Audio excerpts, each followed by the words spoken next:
Right, welcome back to dictionaries number 3, and in this example I'm going to focus on how you loop over dictionaries. And I'm going to move around a little bit in the lecture notes, so I'm going to start with this slide here, more or less. And to remind you, some time back we looked at a file birds.csv and we made a set of all the birds that were found in it. And this is more or less the code we had. Right, now before I start going through this example in detail, I would like to just do a little bit of a sidetrack here to talk about what the file birds.csv looks like. So it's in my file system, there it is, birds.csv. Now if I double click on that, it will open it in some sort of spreadsheet program. Now we're not actually reading a spreadsheet, we're reading a file of text. So what you really want to do to get a feel for what's happening here when you process it in Python, you really want to open it in a text editor of some sort. Now, if you go looking for text editors in a typical install of Microsoft Windows, you see something like somewhere, open with, there it is, open with, and one of the things it'll give you is Notepad. So if you open it in Notepad, which might seem an intelligent thing to do if you don't know anything about Notepad, it'll open like that, one long line of gibberish. That's because Notepad is brain dead. It is possibly the only program in the planet that doesn't understand new line characters. So please don't use Notepad, drive a stake through its heart, lay it to rest, get a decent text editor. And I would recommend something like Notepad++. So if you see what I get as my options, I can open it with Genie or with Notepad++. So I'm going to use Notepad++, and there it is, a real text file. It opens as a multi-line file as you would expect. So it consists of bird, comma, count, and then the new line character that Notepad chooses to ignore, and so on. Okay, that's the end of my interlude. Now let's get back onto the program. So here we have a program that constructs the set of all birds that were present in that file. This is more or less the code we looked at in the sets wrap-up video. So I'm going to save that. I'm going to use that as a starting point to count birds. So I'm going to save that as a new file called count birds. I'm probably up to about 3 here, so ignore the number 3. Count birds3.py. And this is going to count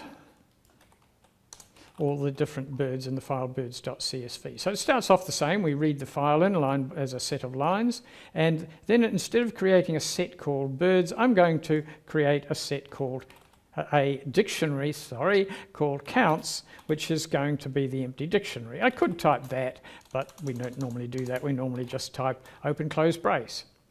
Then I'm going to go through all the lines, just as before. I'm going to extract the bird and its count, but then I'm going to change this line here. I'm going to say, if the bird is in the counts file, this is kind of the same as we did with the complete works of Shakespeare, then I'm going to say the counts of that particular bird, or really the count of that particular bird, is going to be increased by the number of sightings of this particular bird on this new line in the file.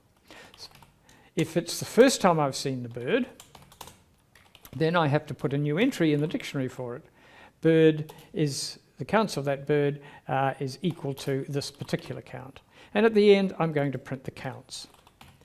Let's see what happens. Just to remind you again, I'm going to open this one again over on the left-hand side so you can see what we're dealing with. So now if I run this file here, we get a wee problem because I forgot to convert the strings to an integer. Good learning exercise. I can't say it was deliberate, but never mind. What I should have done is, this is really the count string. I should have converted the count string to a count. So the count is equal to the integer value of the count string. There we are. Wasn't that a good little instruction? We all make mistakes. Okay, so I've done that, and now we see we've got a total of 3 kia, according to this. 2 and 1 are 3. We've got 1 kiwi. Does that look right? That seems right. How many weka? 6. So that's 3 and 1 are 4, and 2 are 6. So the code worked. So much for that. Now that gives me a dictionary, and I'm going to use that dictionary as a starting point in another example. So I'm going to create a new file here, def main And this is just a demo program, demo looping over dictionaries. So in this example, I'm going to pretend we already have a dictionary called counts, which is equal to that nice little example I just got, which is why I ducked around in the lecture notes. So I'm going to close that off, close that. So now let's look at how we can loop over this. So one of the things I can do, and there's lots of different options here, I can go for bird in counts. Print the bird and maybe the counts of that particular bird. The key, this will take each bird out in turn, so we'll get the kia, kiwi, cararoo, weka, blue duck, etc. Notice the ordering is arbitrary. I emphasised that before. Please don't assume dictionary order, alphabetical order or anything like that. So I'm going to do that and we'll just see how that program behaves. Main, run it. I can't run it yet because I have to save it first of all. Looping over dictionaries.py. So now when I run it, I get kia 3, kiwi 1, cararoo 1, weka 6, blue duck 1. So that's one way of looping over it. So just to draw your attention to what happened, bird in counts. So if you try to iterate over a dictionary, you use the dictionary as what we call an iterable, as will be explained in the last video, then you get the actual keys. So this is the same as bird in counts.keys. So if I run that, I get exactly the same answer. And so then I have to print the bird and the number of times we got that particular bird. So that's one approach. However, a more common approach, since I have to then look up the bird in the dictionary, a more common approach is to do the following, to iterate over the items in the dictionary. Now you remember when I did that before, I showed you that we got a list of pairs. I'll maybe just demonstrate that first. I'll write item in here and I'll print the item just to remind you what's happening. So if I do that, I get tuples, pairs, key, value pairs. So this construct here, iterating over the items in the dictionary, is usually the easiest way to do it because I can make use of parallel assignment. So that's where it gets cunning. An item contains two things. It contains the bird and the count. So let's unpack it. Bird, comma, count. Cunning, huh? So now I can print the bird and its count, just like that. So now I get back to what I had before, but a more compact way of doing it.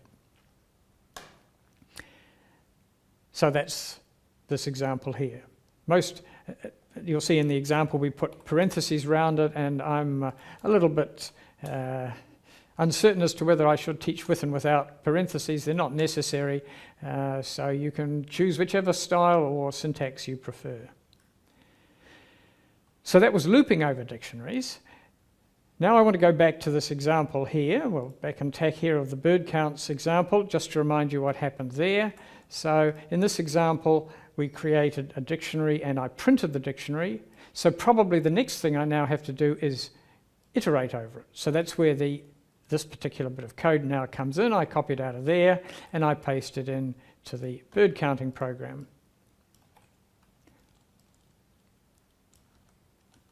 Like so. So now when I run it, it provides a much more friendly looking output.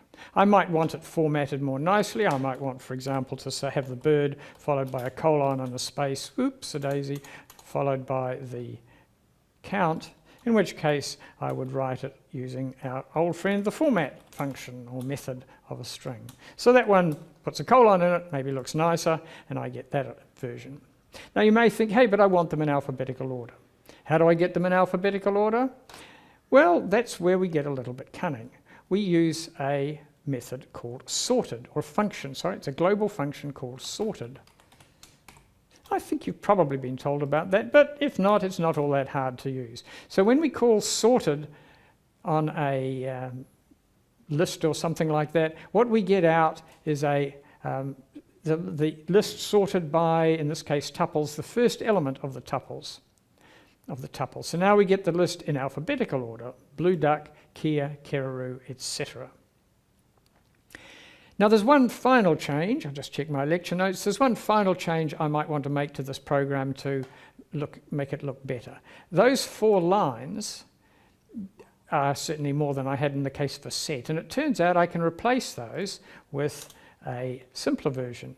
I can say the counts for this particular bird,